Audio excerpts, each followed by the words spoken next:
Não vai entrar, irmãos, na glória nenhum evangélico, nenhum crente, nenhum católico. Vai entrar no céu, segundo a palavra de Deus, somente quem é santo, somente quem nasceu de novo, somente quem é filho de Deus. Então nós vamos analisar hoje como o Pai nos torna tudo isso, como Ele nos torna santos, né?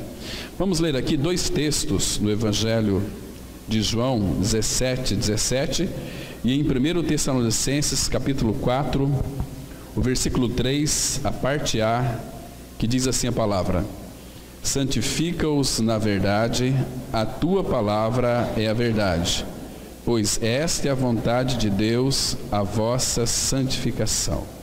Vamos ter mais um tempo de oração, irmãos. Pai, muito obrigado por essa manhã tão graciosa, onde nós estamos aqui reunidos debaixo do nome do Senhor Jesus Cristo. Nós queremos te louvar, Pai, por essa chuva tão preciosa que caiu. Obrigado pela noite de descanso que o Senhor nos concedeu, uma noite tranquila, serena.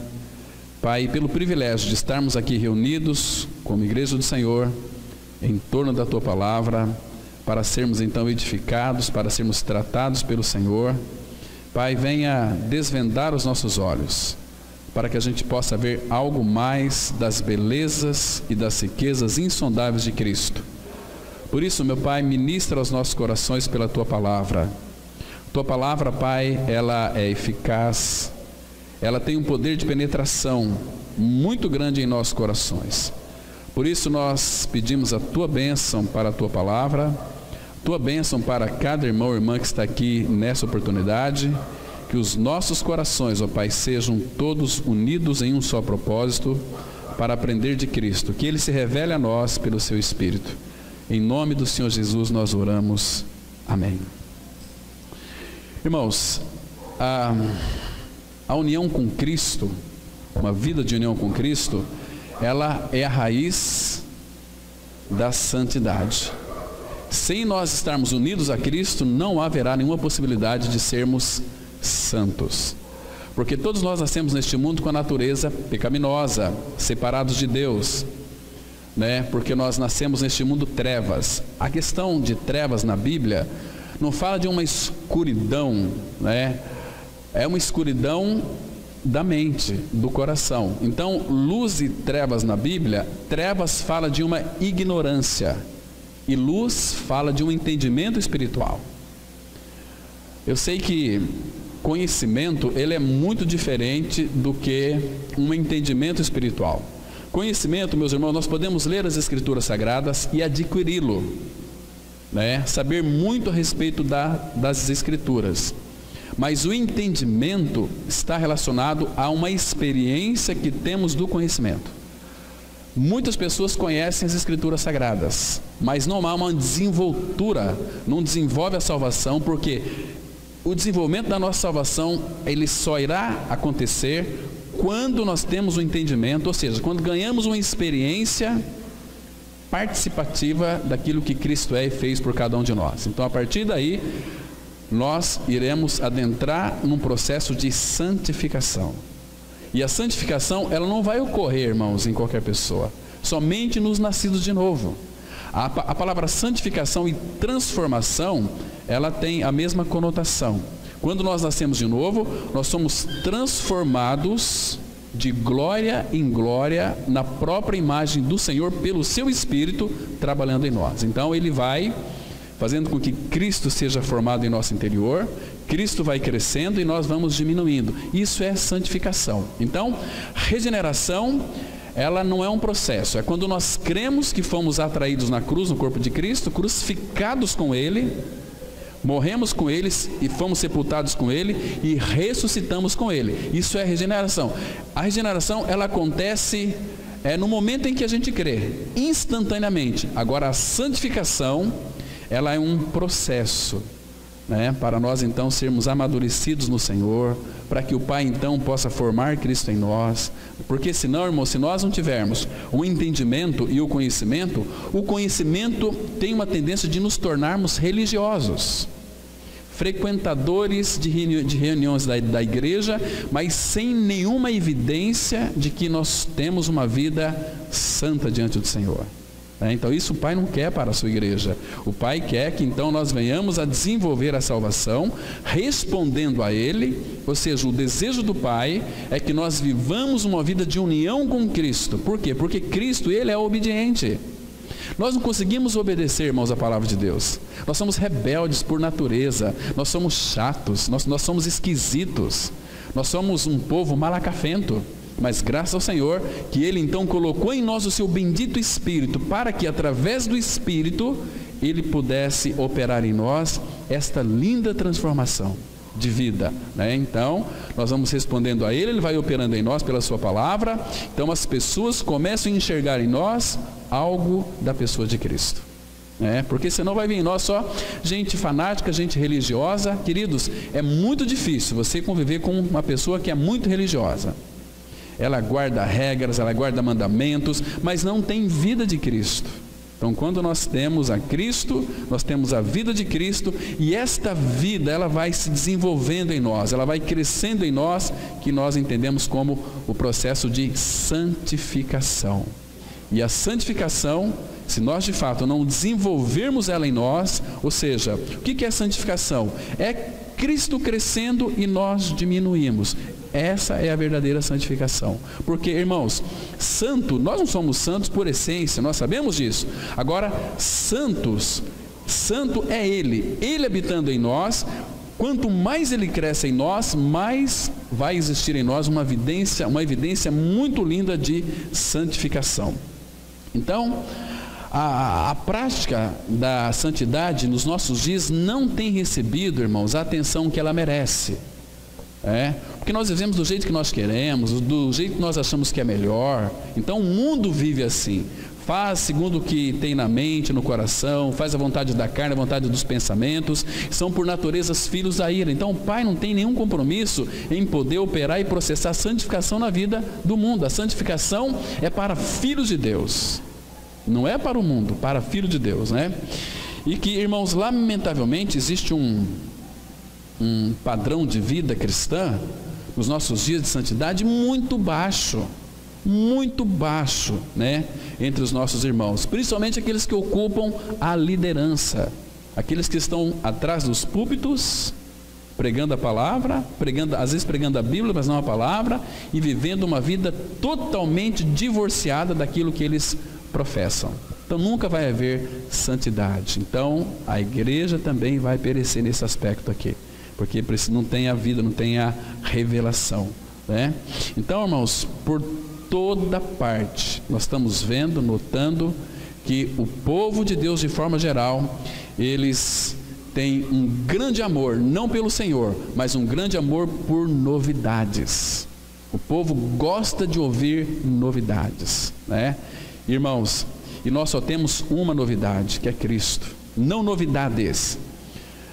Hoje em dia, para atrair pessoas para se reunir como igreja, para os templos evangélicos, existe, irmãos, uma propaganda muito grande. Olha, vai vir pregar na nossa comunidade um missionário, ele vai pregar com uma bala na cabeça, ele vai plantar bananeira, aí fica aqueles bodes pulando aqui na frente, e chama a atenção das pessoas, porque o povo brasileiro gosta de espetáculo, E agora, Jesus só tem uma novidade para cada um de nós: se você não morrer com Cristo, você vai perecer, você vai para o inferno, Então Ele já fez a obra, Ele já executou uma obra plena, perfeita e cabal.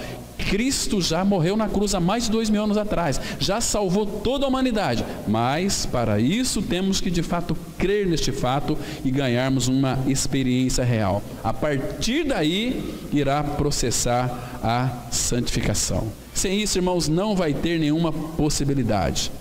Agora, irmãos, hoje um dos anelos bastante crescente por todo e qualquer ensino sensacional e excitante é para despertar as emoções das pessoas, Olha, você já deve ter ouvido assim, pessoas, totalmente fanáticas, evangélicas, chorando, gritando: estou sentindo a presença de Deus. Irmãos, primeiro que sentir a presença de Deus, não existe nenhum versículo na Bíblia.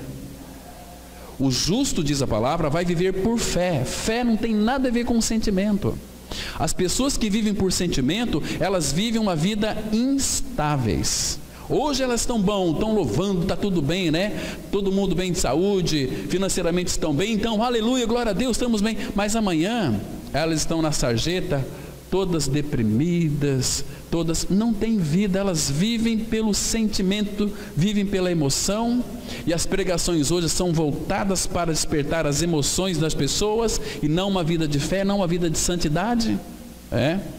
E o que é mais triste, irmãos, essas pessoas que vivem pela emoção não têm uma convicção nem mesmo de novo nascimento, nem sabe o que é o novo nascimento. Tem um amigo meu, pregador da palavra, estava conversando com uma pessoa que é pregador da Bíblia, e falou para ele o seguinte: olha, tem um texto aqui, meu irmão, que você prega muito bem, mas eu penso que o irmão ainda não descansou na suficiência da palavra de Cristo. Como assim? Eu não estou entendendo. Então ele abriu Gálatas 2:20, leu para aquele irmão, disse o seguinte: olha, na cruz Jesus não morreu sozinho, na cruz você foi crucificado com Cristo, é isso que a Bíblia diz, você tem que crer que você morreu com Cristo. Ele disse que esse cara deu um pulo lá para trás e falou: você está louco? Morrer com Cristo? Isso não existe na Bíblia, está aqui. Não, essa foi a experiência de Paulo, não tem nada a ver comigo, né? Eu não morri com Cristo na cruz. Que absurdo que é esse?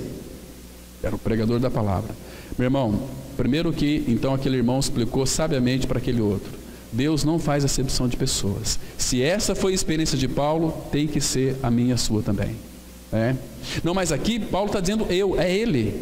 Aí ele abriu Romanos 6,6, que diz assim: sabendo isto, que o nosso homem velho, nosso, não apenas Paulo, mas o nosso homem velho, foi com Cristo crucificado, para que o corpo do pecado seja destruído e não sirvamos mais ao pecado como escravos. E aquele que está morto com Cristo, justificado está do pecado. Sem esta experiência, não há como o pecador ser liberto.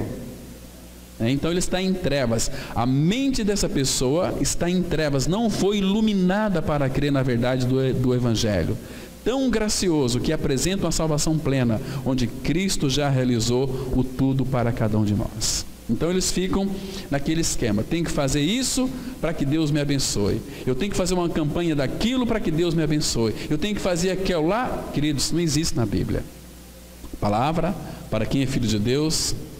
Paulo, escrevendo aos Efésios, ele diz assim: ora, aquele que é poderoso para fazer infinitamente mais, além daquilo que pedimos ou pensamos, conforme o seu poder que opera eficientemente em nós. Então nós temos um Pai que está com seus ouvidos abertos, atentos à oração dos seus filhos, a oração daqueles que de fato foram regenerados, estão nesse processo de santificação.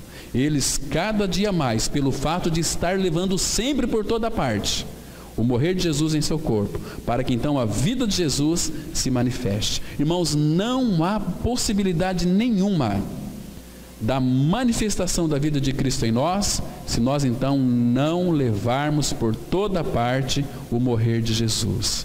Se nós não fizermos isso, irmãos, não vai haver manifestação da vida de Cristo. Vai haver a nossa manifestação, vai haver a nossa maneira de pensar. Eu penso assim, eu creio dessa forma, mas a Bíblia diz que o nosso entendimento, ele está obtuso pelas trevas espirituais, porque não conhece o Senhor.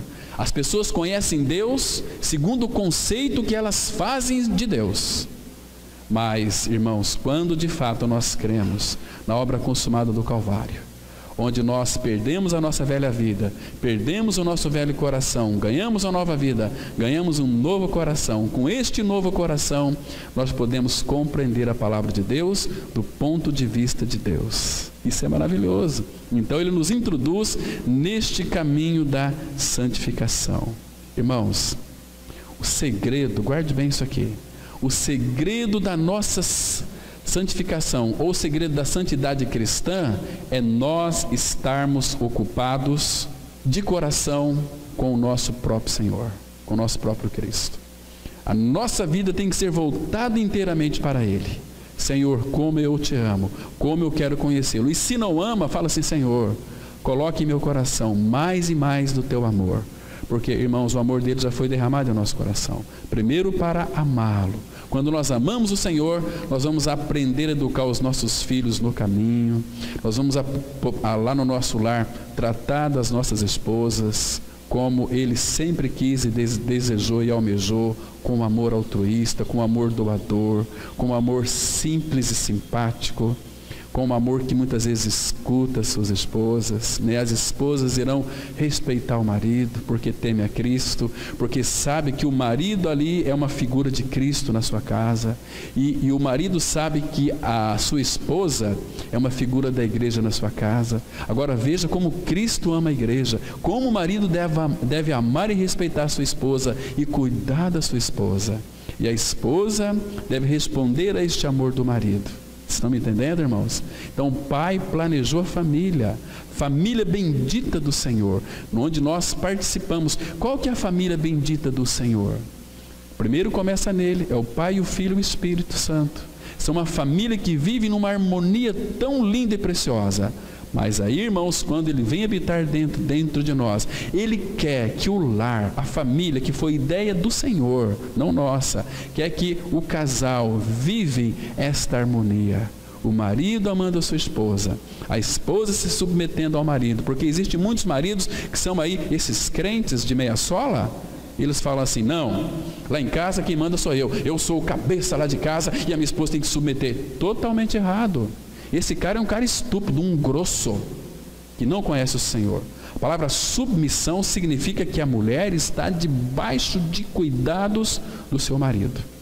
Tanto é quando Deus fez Eva, tirou do seu lado. Por que será, irmãos? Porque para que o homem então pudesse cuidar da sua esposa, abraçar sua esposa. A gente, irmãos, temos atendido muitos casais que têm vivido um inferno no seu lar, na área sexual. Os maridos reclamam: a minha esposa não pensa mais em ter relação comigo, uma vez só por mês. Mas por que isso, irmãos? Porque o marido é um grosso, é um estúpido, o marido é um arrogante, é um metida besta, que trata a mulher com grosseria. Como que ela vai se render para um marido desse? Não tem possibilidade. Agora, se o marido tratá-la muito bem, com carinho, com amor, escutando a sua esposa, suprindo as suas necessidades emocionais, físicas e espirituais, agradando a sua esposa, qual mulher que não vai se render para um homem desse? Claro que vai se render. Viver uma vida harmoniosa, entrelaçada, com Cristo no centro do casamento. Irmãos, o nosso lar tem sido um lar santo ou tem sido um inferno? Onde marido grita com esposa e vice-versa, onde não se respeitam. Por quê? Porque não tem temor a Cristo. Quando nós cremos na obra da cruz, irmãos, nós somos introduzidos a um processo de santificação. E sem a santidade, nenhum de nós poderá ver o Senhor.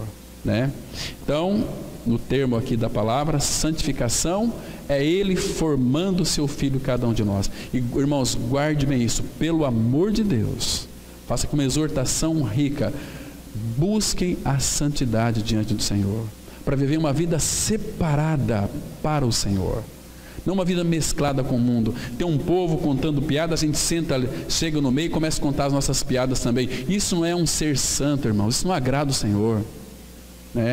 Temos que condenar isso, ou então sair de perto. Nós nos envolvemos com as pessoas pecadoras, na questão do mundo, e nós nos misturamos com ela. Então quem olha fala: mas aquilo lá não é um evangélico? Pode ser um evangélico, mas não é um filho de Deus. Porque um filho de Deus, irmãos, onde ele chega, a presença dele é percebida, a presença dele é sentida naquele momento ali. Um detalhe importante, guarde bem esse texto aqui que eu vou citar para vocês. Abra em Hebreus, capítulo 12, versículo 14. A palavra ela diz assim, Hebreus 12, 14. Presta atenção, irmãos.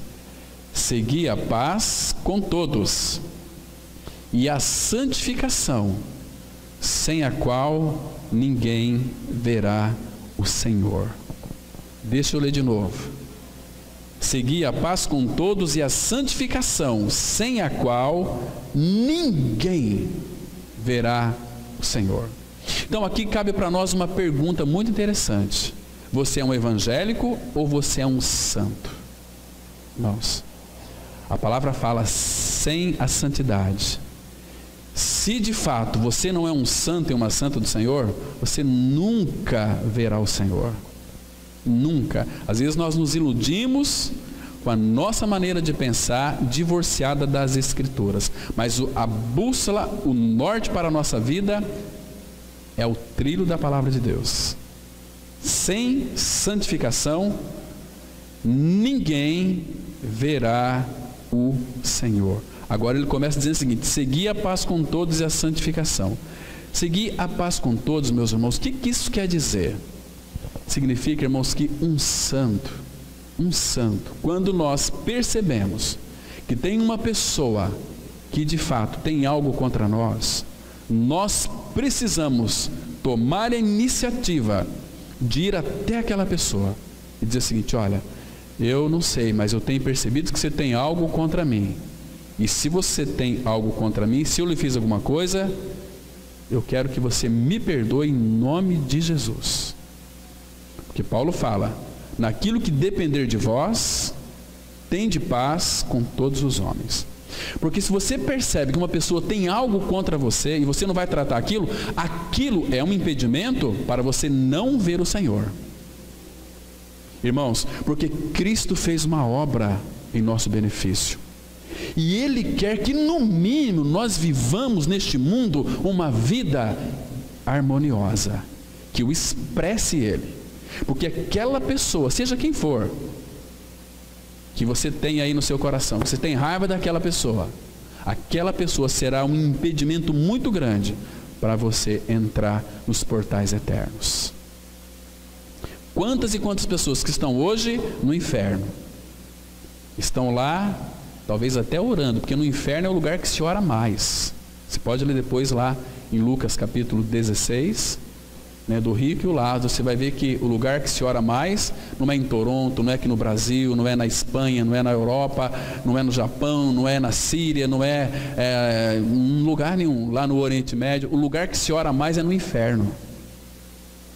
Lembra? Temos um exemplo lá em Lucas capítulo 16. Aquele rico foi para o inferno e lá ele começou a orar: Pai, manda Lázaro, Pai, manda que vá na casa de meus, porque eu tenho mais 5 irmãos, para que não venham para esse lugar de tormento. Como ele orou, assim também todos que descem para a sepultura sem a vida de Cristo vai para o inferno. Já está no inferno, mas vai para o inferno em realidade espiritual, e lá eles vão orar. Mas, irmãos, são aquelas orações que não tem mais possibilidade de Deus atendê-la. Como foi também no dilúvio, lembra? Noé construindo aquela arca, figura linda de Cristo. Então, enquanto Noé construía aquela arca, ele dizia o seguinte: pessoal, vai chover. Pedro vai dizer que Noé foi o pregador da justiça. Ele pregava uma realidade espiritual no qual aquele povo não atentava. Vai chover, nunca choveu. Irmãos, o prazo que Deus deu para ele, Pedro vai interpretar para nós, segunda carta de Pedro, capítulo 3, vai dizer que foram 120 anos, que a longanimidade de Deus naqueles dias de Noé, nos quais foram salvos 8 pessoas. Segundo alguns estudiosos, naquela época vivia mais de 2 milhões de pessoas, foram salvas 8 pessoas.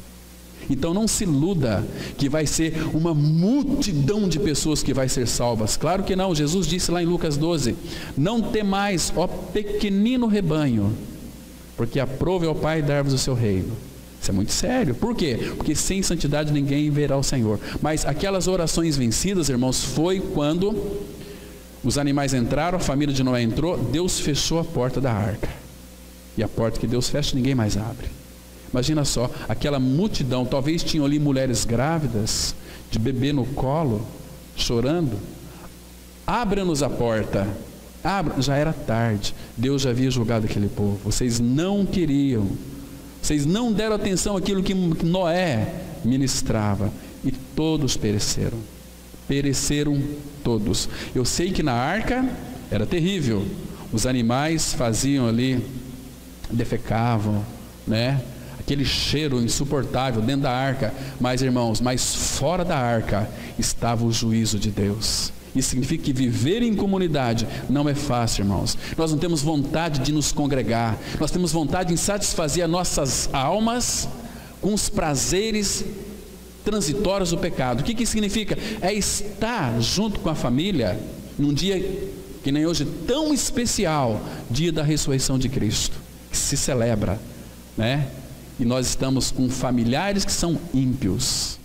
Irmãos, eu nunca tive prazer na minha vida de estar no meio dos meus irmãos de sangue. Eu preferia sempre estar no meio dos meus irmãos celestiais, porque era com eles que eu iria viver eternamente. Quer dizer que você não ama a tua família? Amo demais, oro por eles insistentemente, mas irmãos, o meu prazer está com aqueles que creram no Senhor Jesus. É um povo alegre, é um povo santo, é um povo que busca o Senhor, um povo que ama o Senhor. Entende, irmãos? Então nós vamos aqui caminhar um pouquinho mais, irmãos, para nós analisarmos esse aspecto da santidade. Aqui a palavra fala, que nós lemos aqui, dizendo o seguinte: santifica-os na verdade, a tua palavra é a verdade. Irmãos, o que significa ser santificado na verdade? A verdade aqui está nos arremetendo para a palavra. A palavra é o próprio Cristo. Isso aqui, irmãos, santificar na palavra, é que a palavra, ela, quando ela começa a operar em nós, ela vai produzir uma coisa chamada limpeza. Nós somos muito sujos, nós somos irritados, nós somos mesquinhos, nós vivemos uma vida média, medíocre, né? Então tem muitas coisas que têm que ser limpadas em nós. E Jesus disse lá em João 15:3: vós já estáis limpos pela palavra que vos tenho falado. Ele asperge água pura sobre nós, e essa água, que é a palavra, ela nos purifica, ela nos torna alvejados, né? Vai fazendo essa preciosa limpeza em nós. Então, como então, uma vez renascidos, essa palavra só vai processar em nós um fruto maravilhoso de limpeza, é quando nós então obedecemos a palavra. Abra lá em 1 Pedro, capítulo 1, versículo 22. 1 Pedro 1, verso 22. Nós vamos descobrir aqui, irmãos, algo tão importante naquilo que concerne a santificação, né? A palavra, ela diz assim, vamos olhar aqui com bastante cuidado. 1 Pedro, capítulo 1, versículo 22. Olha o que a Bíblia diz. Ela diz assim, olha: tendo purificado. O que é purificado? É tornar puro, é tornar alvejado, é tornar santo. Tendo purificado a vossa alma, porque, irmãos, o nosso espírito, ele já foi regenerado.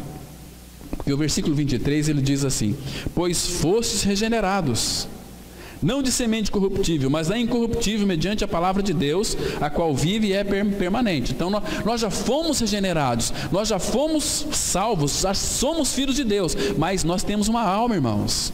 A nossa alma precisa ser purificada. Qual é a maneira que Deus vai usar para purificar a nossa alma? A palavra de Deus. De que maneira? Nós obedecendo a palavra. Olha o versículo 22. Tendo purificado a vossa alma pela vossa obediência à verdade, tendo em vista o amor fraternal não fingido, amai-vos de coração uns aos outros ardentemente. Entende? Como que nós vamos amar os nossos irmãos de uma forma ardentemente? Quando nós estamos obedecendo a palavra vai processar em nós uma coisa chamada purificação, e aí sim, a finalidade é o amor fraternal. O que é o amor fraternal? É o amor entre irmãos, né? Amor entre irmãos, um amor não fingido, porque hoje nós fingimos bastante. Nós abraçamos o irmão, a irmã falando, eu te amo. Nós amamos coisa nenhuma.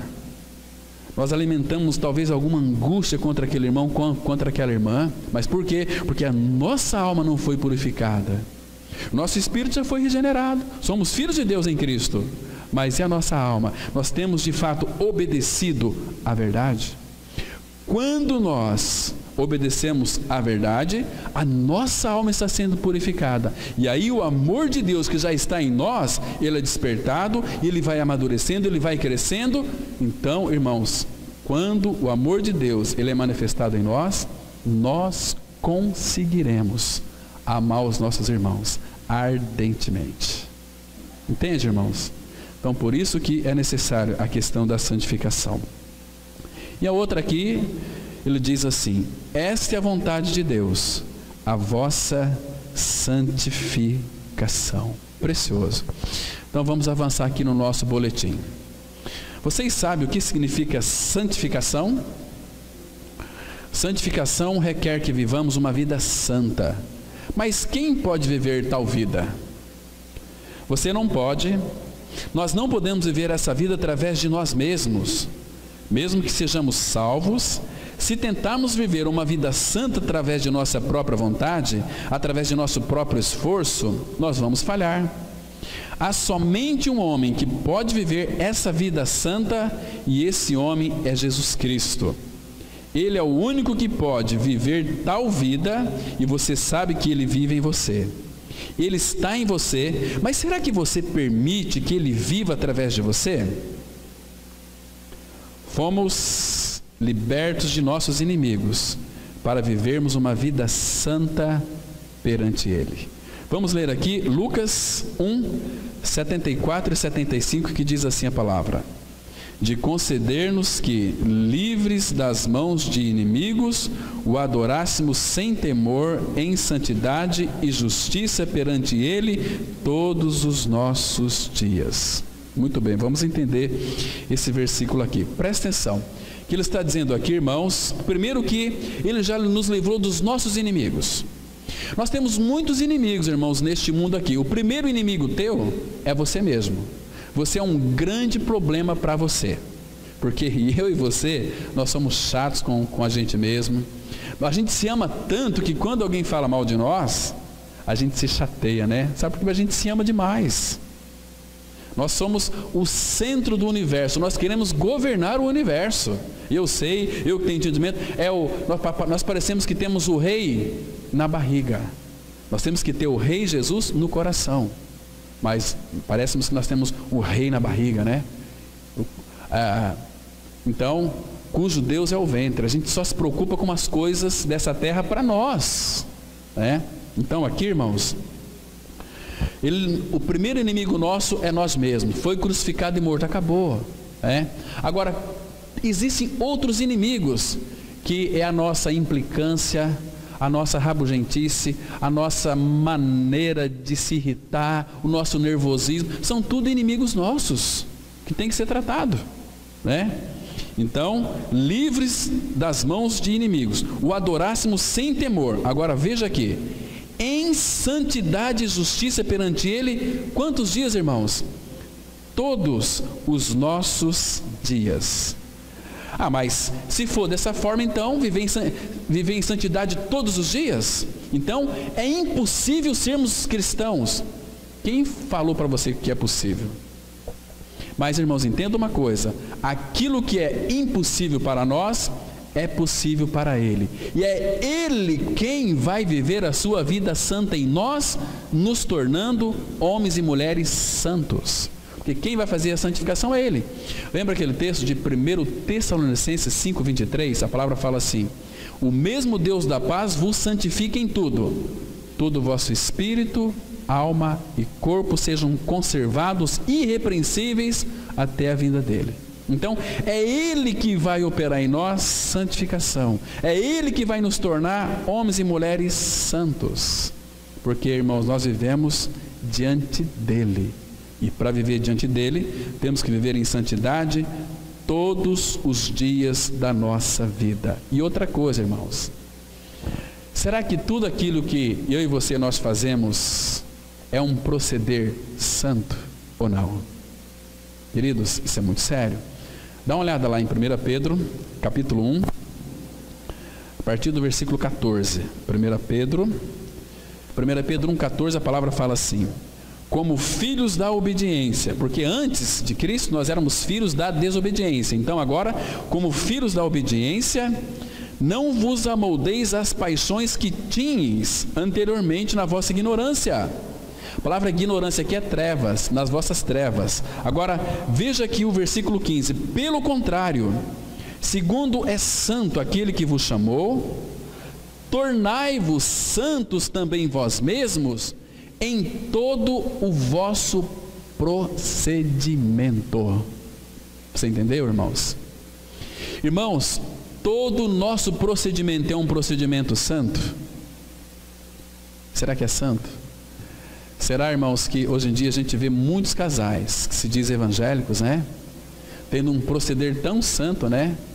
Namorando, indo para os motéis da vida. Nossa, que procedimento santo, né? Como disse nosso irmão Thomas, eles, eu estou na graça. Aqui que dentro no motel, aqui se Jesus voltar, eu estou na graça. Eu sou... você está desgraçado, você não está na graça. Você vai perecer eternamente, né? Então, todo o nosso proceder tem que ser um proceder santo. Quando você que é esposa, você que é mulher, moça, está lavando louça, limpando o banheiro, será que teu proceder é um proceder santo? Lavando o banheiro, dizendo o seguinte: Senhor, graças te dou, porque nós temos um banheiro, onde eu possa limpar esse banheiro aqui, dando graças ao Pai. Será que você, homem, quando lá no seu trabalho, né, quando o teu chefe pega muito no teu pé, você acha que ele está pegando no teu pé, porque às vezes é Deus usando aquele chefe para tratar com você? Você fala, esse chefe desgraçado, esse homem, eu quero que ele morra. Ou será que esse é um proceder santo, irmãos? O Senhor Jesus, quando ele era ultrajado, ele não revidava com traje. Quando ele era maltratado, ele não abria sua boca, irmãos. Esse Jesus poderoso que habita em nós, você acha que ele não tem capacidade de nos ter um procedimento santo? Sim ou não, irmãos? Então, nós vivemos em santidade perante ele todos os nossos dias. Vamos avançar um pouquinho mais. O ser humano não tem noção de quão maléfico é o pecado em sua vida. Os próprios animais, cujo odor é bastante ofensivo, não têm a menor noção de que são tão mal cheirosos e nem parecem tais uns para com os outros. E tem tantos animais que são fétidos, e eles não têm noção do seu odor. E o pecado na vida de um homem é fétido, cheira muito mal. É terrível. E a pessoa pensa que está no auge, né? Eu sou tal. Misericórdia. É um filho do diabo, que o cheiro dele é um cheiro de enxofre. Entende? O pecado cheira muito mal. E o homem caído, segundo creio, não tem noção de quão vil é o pecado aos olhos de Deus. Gostaria que vocês fixassem na mente, com firmeza, que o pecado é aquela coisa abominável, a qual Deus aborrece, que Deus é tão puro de olhos que não pode contemplar o mal. O homem sem a vida de Cristo continua sendo um imundo e por isso continua sendo imundo. Vamos ler Apocalipse capítulo 22, versículo 11, que diz assim a palavra: continue o injusto fazendo injustiça, continue o imundo ainda sendo imundo, o justo continue na prática da justiça, e o santo continua a santificar-se.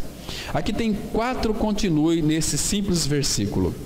Então, se você foi justificado, continue na prática da justiça. Agora, o imundo, irmãos, não tem jeito. Não adianta você pegar um porquinho lá no chiqueiro, né?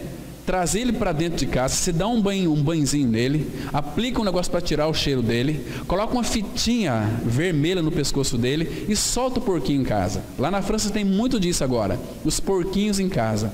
Até um irmão escreveu um livro, Os Porcos na Sala. Porquinho bonitinho, nossa, eu tenho um gatinho, tenho um cachorrinho. Agora você tem assim um porquinho, e muitos falam, vem aqui, um porquinho com a mamãe. É, a natureza de porco, vai chamar de porco mesmo, né? Então é o seguinte, presta atenção aqui agora, irmãos. Só que esse porco, se você deixar, se tiver um tempo igual hoje de chuva, deixar a porta aberta, ele vai procurar o quê? Uma vida de pureza? Ele vai procurar lama. Por quê? Porque é porco. E a Bíblia diz que todos nós nascemos neste mundo como o imundo, espírito de porco. Sabia? Que eu e você, nós nascemos com espírito de porco. Isaías 64:6 vai dizer isso. Todos nós somos como imundo, porco mesmo. Agora, Cristo veio para trocar essa natureza de porco por uma natureza santa, natureza divina. Natureza divina é santa. Então, onde foi isso? Lá na cruz do Calvário, irmãos. Quando Ele crucificou a nossa velha natureza imunda e nos deu a sua vida pela ressurreição, nos tornando eu e você santos. Então, não adianta você ensinar para o imundo doutrinas. Você tem que ser assim, você tem que melhorar aqui, amigo, você tem que fazer isso. Ele é porco. Agora, o dia que os olhos dele foram abertos e ele crê que foi incluído em Cristo, crucificado com Cristo, houve uma troca de natureza, houve uma cirurgia pela cruz, tirando o velho coração, dando um novo coração. Aí sim ele vai ser um homem santo. Aí você não precisa nem ensinar ele. Ele mesmo, pelo Espírito, ele vai aprendendo, vai crescendo, Cristo vai sendo formado. Entende, irmãos? Esse é o sentido aqui, né? Então, e o que mais? O justo continue na prática da justiça. O santo continue a santificar-se, porque é um processo. Somos santos, vamos conhecendo o Senhor, vamos nos santificando, santificando até chegar à estatura da plenitude de um varão perfeito, que é Cristo, né? Então vamos avançar um pouquinho mais aqui, amados. Olha, a gente percebe que hoje em dia as pessoas do mundo, elas fazem tantas queixas, e elas queixam-se com razão de que aqueles que são chamados cristãos não são tão amáveis, não são altruístas, né? E dotados de uma boa natureza. Olha, irmãos, é uma vergonha de fato. Muitos que estão aí com a Bíblia debaixo do braço, de fato, ela é um péssimo testemunho, uma vergonha para toda a cristandade no mundo inteiro, porque não vive uma vida santa. Mas vamos avançar um pouquinho mais. Então, essa é uma pergunta que precisamos responder diante de Deus. Sou um crente ou sou um santo? Qual que é a resposta aí no seu coração? Por quê? Porque, irmãos, sem santificação, ninguém verá o Senhor. Vamos ler aqui, Hebreus, de novo, 12, versículo 14, que diz assim: segui a paz com todos e a santificação, sem a qual ninguém verá o Senhor.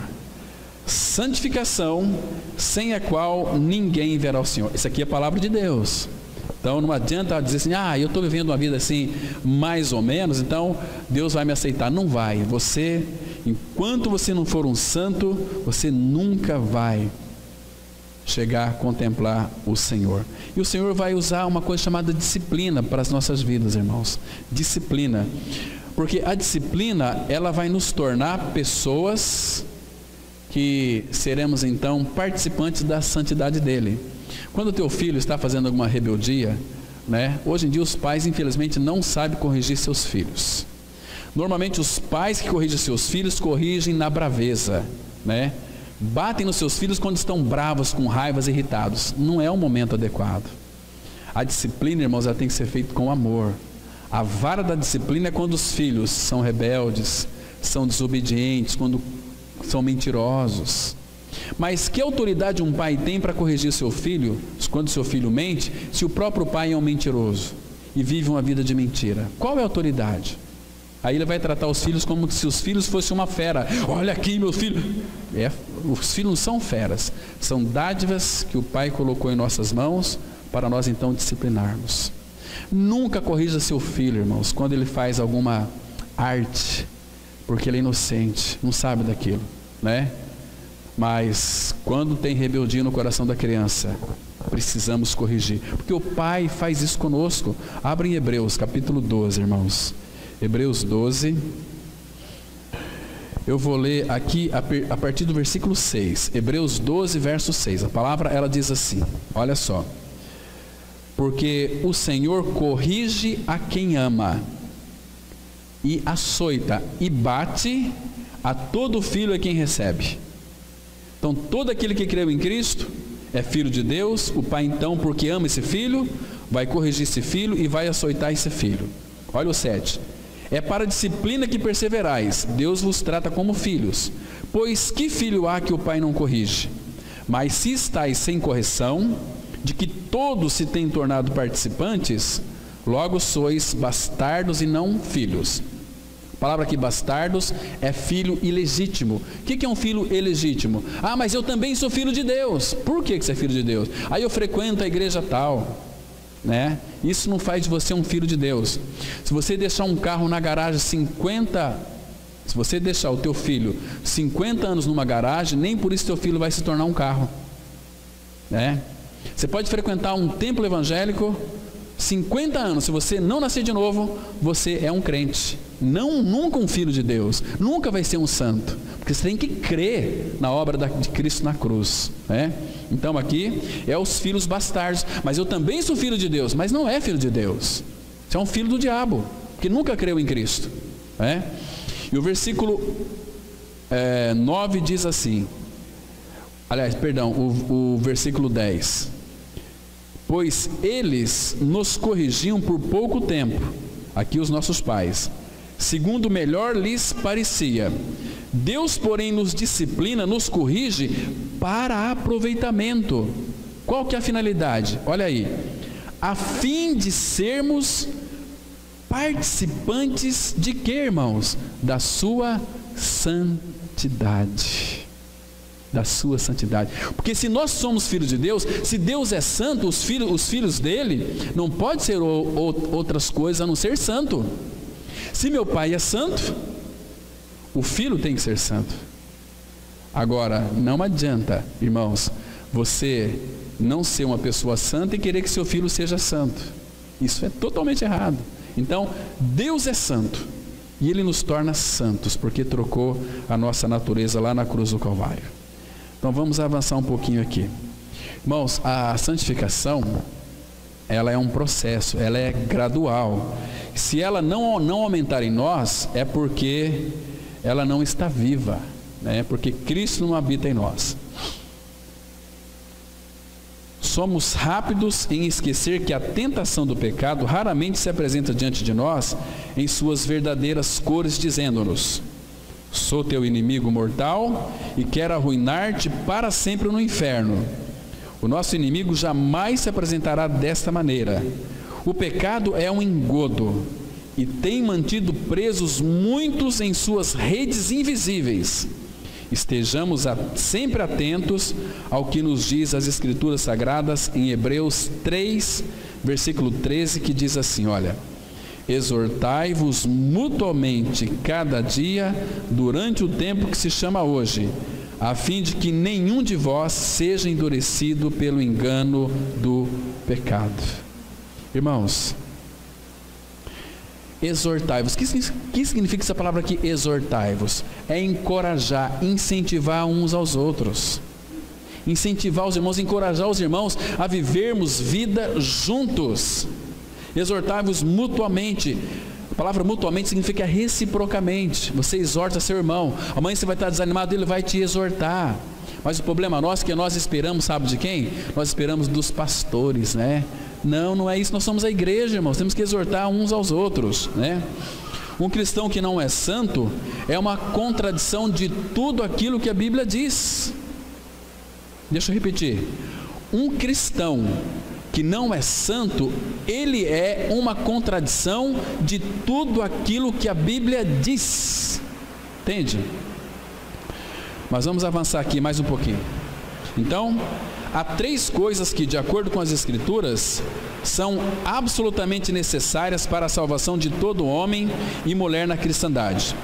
Essas 3 coisas são justificação, regeneração e santificação. Todas se encontram em todo filho de Deus.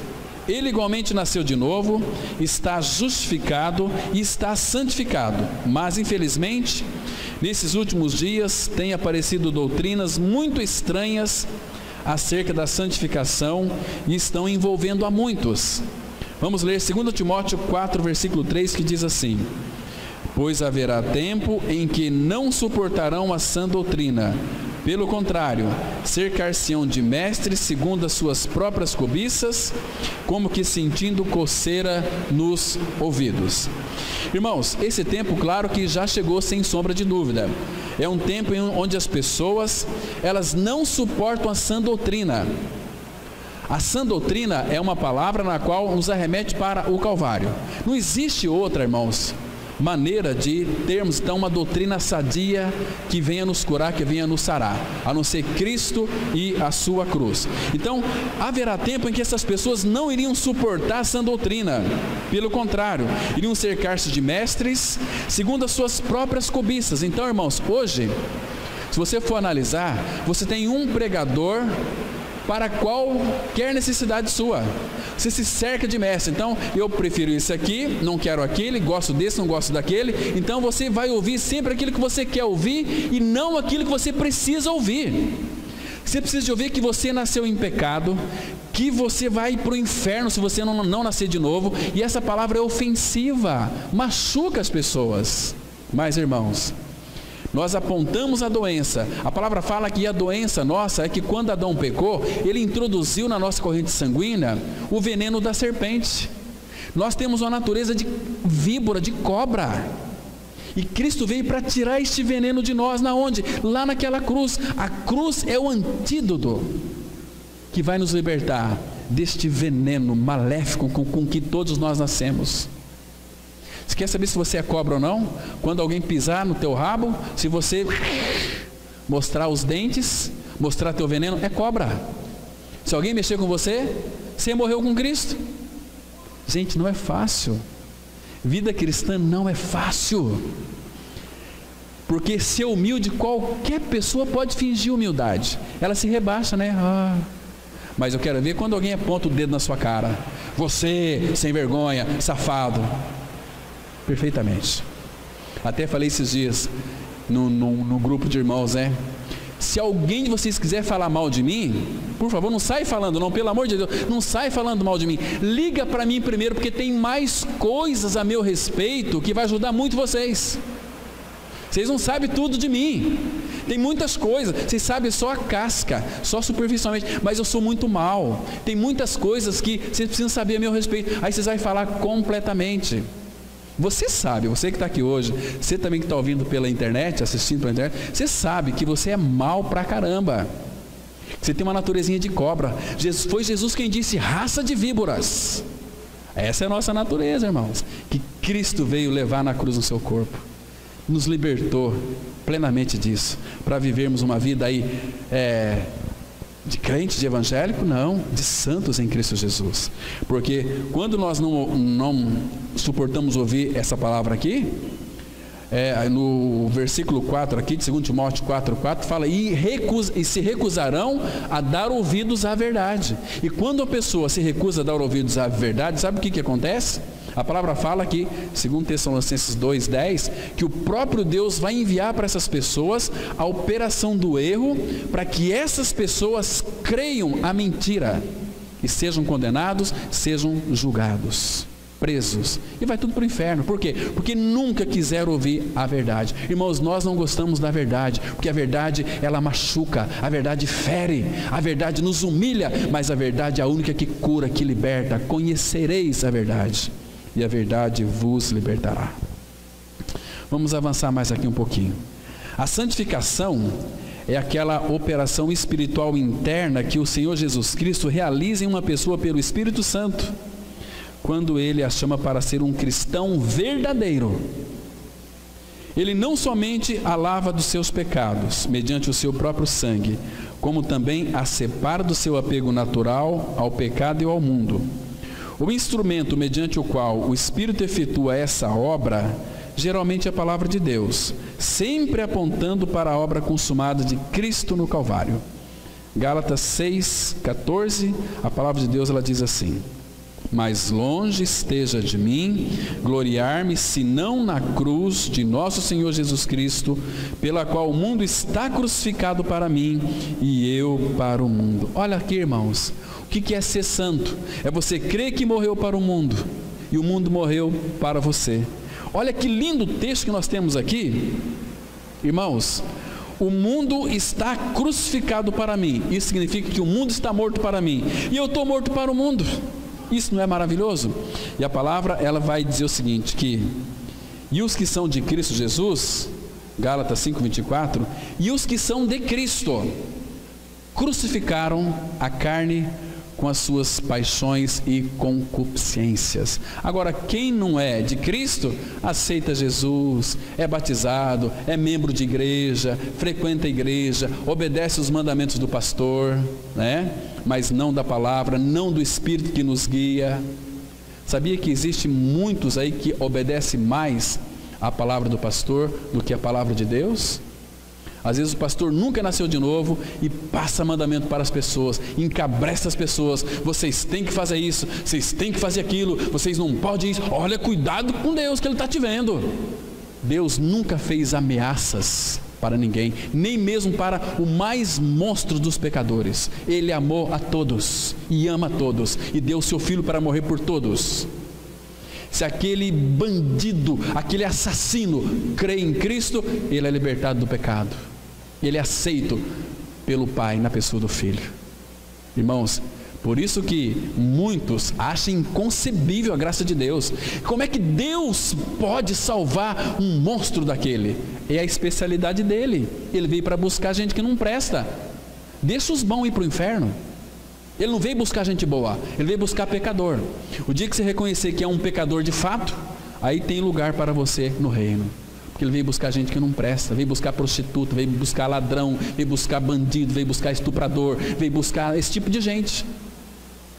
Entende? Que ele vai levar para o céu.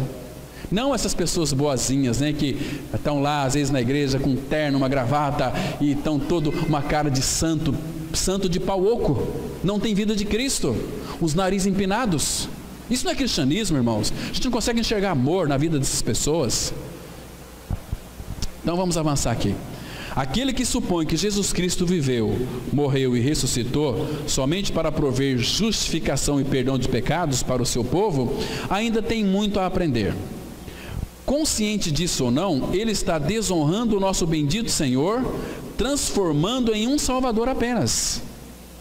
O Senhor Jesus realizou tudo quanto é necessário para as almas de seu povo, não somente para livrá-los da culpa do pecado, mediante a sua morte expiatória, mas também para livrá-los do domínio de seus pecados, conferindo o Espírito Santo aos seus corações, não somente para justificá-los, mas também para santificá-los. Portanto, não é apenas a sua justiça, mas também é a sua santificação. 1 Coríntios 1,30, a palavra fala assim: mas vós sois dele em Cristo Jesus, o qual se nos tornou da parte de Deus sabedoria e justiça e santificação e redenção. Essa palavra aqui, redenção, irmãos, é a soltura de um escravo mediante o preço que foi pago. Agora, o que Cristo é para nós? Primeiro, ele é aqui sabedoria. Ele é Cristo é a nossa sabedoria, Cristo é a nossa justiça, Cristo é a nossa santificação. Se você tem Cristo, você não é um crente, um evangélico, você é santo. Santo. Santo. Isso que a Bíblia diz. Porque Cristo fala assim: porque vós que cremos, sois dele, sois do Pai, em Cristo. Ele se tornou para nós santificação. Isso é lindo, irmãos. Então, santificação é o processo da graça de Deus, por meio do qual a nova criatura é separada para Deus e se torna um filho fervoroso na prática da justiça. Isso é tão maravilhoso, né? Então, irmãos, agora deixa eu mostrar para vocês aqui que quem nos santifica não é você aqui se esforçando para se santificar. Ah, eu não posso ir lá naquele bordel, porque aquele bordel lá, eu sou santo, então se eu for lá eu não vou ser santo. Não, lá que você tem que ir, para pregar para prostitutas. Ah, vou lá naquele terreiro lá de macumba, eu sou santo. Não, lá que você tem que ir, porque lá é o lugar dos santos, pregar para aqueles. Porque o que é uma macumbaria? O que é um centro de macumba? É uma igreja certa com uma doutrina errada. Porque eles creem naquilo, estão crendo errado, né? Tem uma pessoa que tive informação ontem, passou por aqui umas 4 vezes. Ela ficou evangélica durante mais de 10 anos e agora ela é uma frequentadora assídua das Testemunhas de Jeová. Meu Deus, diz que agora se encontrou, né? Queridos, nunca creu. Enquanto o Espírito Santo não abriu o entendimento para a pessoa crer na palavra de Deus, ela vai ser religiosa. Qual é a diferença de um crente, de um evangélico e de um centro de macumba? Nenhuma. Qual a diferença dos católicos com o evangélico? Nenhuma. Tanto católico quanto evangélico, se não nascer de novo, vai perecer eternamente no inferno. Tem que nascer de novo. Tem que ser santo. Santo, Ele, não é nós nos esforçamos para sermos santos. Quem vai nos santificar é Ele. Ele é a nossa santificação. Abra sua Bíblia em Hebreus, capítulo 2, versículo 10 e 11. Irmãos, precisamos voltar-nos para a palavra de Deus. Hebreus 2, a partir do verso 10. Olha que texto precioso nós temos aqui. Hebreus 2, 10 e 11. Olha aqui. Porque convinha que aquele por cuja causa e por quem todas as coisas existem, conduzindo muitos filhos à glória, aperfeiçoasse por meio de sofrimento o autor da salvação deles. Agora, olha o versículo 11. Veja se é você que tem que se santificar. Diz assim a palavra. Pois, tanto o que santifica. Tem alguém que vai nos santificar. Pois tanto o que santifica, como os que são santificados. Por que eu sou santificado? Porque tem um que me santifica. Entenda a palavra, irmão. Pois tanto o que santifica, quem que me santifica? É o Senhor, é o Espírito, é o Pai. Tanto o que santifica, como os que são santificados, se Ele me santifica, eu sou santificado nele. Todos vêm de um só. Por isso é que Ele não se envergonha de lhes chamar irmãos. Por que Ele não se envergonha, o nosso Senhor, de nos chamar irmãos? Porque Ele está nos santificando. Ele está nos fazendo parecidos com Ele, porque Ele é santo. E os filhos de Deus têm que ter a natureza de Deus, que é santidade. Entende, irmãos? Ontem na reunião dos jovens, tinha um irmãozinho que ele disse que foi cortar o cabelo, né, em um certo salão aqui na nossa cidade, e falou o seguinte: puxa vida, eu fiquei com uma vergonha ali, sabia que tinha ali, era uns irmãos evangélicos lá, né, não era isso? Era 2 ou 3, não sei, 2, né, falando o assunto deles. O irmãozinho que está aqui hoje ficou horrorizado. Como é que pode 2 que se dizem evangélicos com essas palavras nos lábios? Ficou todo constrangido ali, se sentiu um peixe fora d'água. Irmãos, será que esses irmãos irão para a glória? Será que eles morreram e ressuscitaram com Cristo? Irmãos, vão perecer. Deus não tem compromisso com homens e mulheres que não são santos. Ele nos fez santos. Ele, diz a Bíblia aqui, que nos santifica. E Ele não tem vergonha de chamar-nos seus irmãos. Queridos, que precioso é o nosso Senhor. Porque Ele vai dizer o seguinte no versículo 13. E outra vez, eu porei nele a minha confiança. E ainda, imagina só, aquele dia, Cristo vai nos apresentar para o Pai, dizendo o seguinte: eis aqui estou eu, e os filhos que Deus me deu. Que lindo! Esses aqui são os filhos que Deus me deu, que creram, que foram atraídos em meu corpo na cruz, que foram crucificados comigo, sepultados comigo e ressurretos comigo. Esses são santos também. O Pai me deu todos eles para mim. Que lindo, irmãos. Que entrada triunfante vai ser aquele dia. Vamos avançar um pouquinho mais. Então, a união com Cristo, que não produz qualquer efeito sobre o coração e a vida, não passa de uma união meramente formal, indigna diante de Deus. O bispo Riley disse o seguinte: olha o que esse bispo disse aqui: a fé que não envolve uma influência santificadora sobre o caráter da pessoa não é melhor que a fé dos demônios. Sabia que Tiago vai dizer que os demônios também creem, estremecem, né? Então a santificação, uma vez mais, é o resultado e a consequência inseparável da regeneração ou novo nascimento. A santificação é a única evidência indiscutível da presença habitadora do Espírito Santo, algo essencial à salvação. Em Romanos 8:9, a Bíblia diz assim: vós, porém, não estáis na carne, mas no Espírito, se de fato o Espírito de Deus habita em vós. E se alguém não tem o Espírito de Cristo, esse tal não é dele. O que eu tenho que fazer para ter o Espírito de Cristo? É Cristo habitando em mim. Irmãos, Deixa eu repetir aqui um texto que vocês talvez não conheçam, mas eu já decorei ele, vou falar para vocês aqui. O texto é esse aqui: já estou crucificado com Cristo, logo já não sou eu quem vive, mas Cristo vive em mim. Quando eu creio neste fato, de que Cristo vive em mim, eu tenho o Espírito de Cristo vivendo em mim, e pelo fato do Espírito de Cristo viver em mim, eu sou dele, e ele é meu, né? Mas quem não tem o Espírito de Cristo, esse tal não é dele.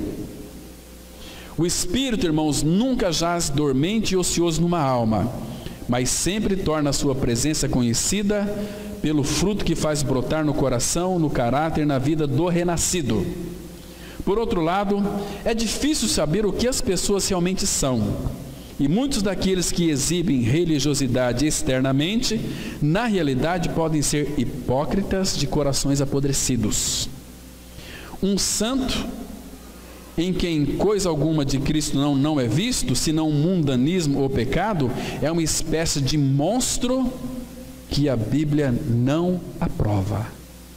Você é evangélico ou você é um santo? Você é crente ou você é um santo? Irmãos, nós somos, pela graça do Pai, pelo poder do Pai, santos em Cristo Jesus. Vamos ler Levítico capítulo 20, versículo 7. Portanto, santificai-vos e sede santos. Então, irmãos, graças ao Senhor pela sua palavra, que Ele fez o tudo. O apóstolo Paulo, escrevendo aos Coríntios, era uma igreja totalmente carnal, uma igreja carnal, onde ali, 1 Coríntios 5:1, a palavra fala que havia ali pessoas que possuíam a esposa do seu pai. Sabe como que Paulo começa escrevendo aquela carta? Aos santos, 1 Coríntios 1:2, aos santos que vivem em Corinto e aos santificados em Cristo. Meu Deus! Eu sei, irmãos, que o mundo consegue enxergar defeito em nós, mas o Pai não consegue ver defeito em nós, porque o amor dele cobre multidão de pecados. Então busque a santidade diante do Senhor. Convém que ele cresça e que eu diminua. Paulo, escrevendo aos Gálatas, ele disse assim: meus filhinhos, por quem de novo sofre as dores de parto, até Cristo ser formado em vós. Amém. Vamos ter uma palavra de oração. Pai, obrigado pelo tempo que passamos aqui estudando a Tua Palavra. Pai, tira as escamas dos nossos olhos para que possamos ver claramente. Pai Santo, a Tua Palavra não volta para Ti vazia. Que ela venha realmente operar, ó Pai, produzindo vidas e santificação no coração dos Teus filhos. Muito obrigado, Pai, pelo Senhor Jesus, o nosso amado Salvador gracioso, aquele soberano que nos santifica e tem nos santificado, Pai. Obrigado porque Tu nos abriste os olhos para contemplarmos o nosso amado Senhor, e nós queremos conhecê-lo cada dia mais, para que Ele cresça e que nós venhamos a diminuir. Em nome dEle nós oramos. Amém.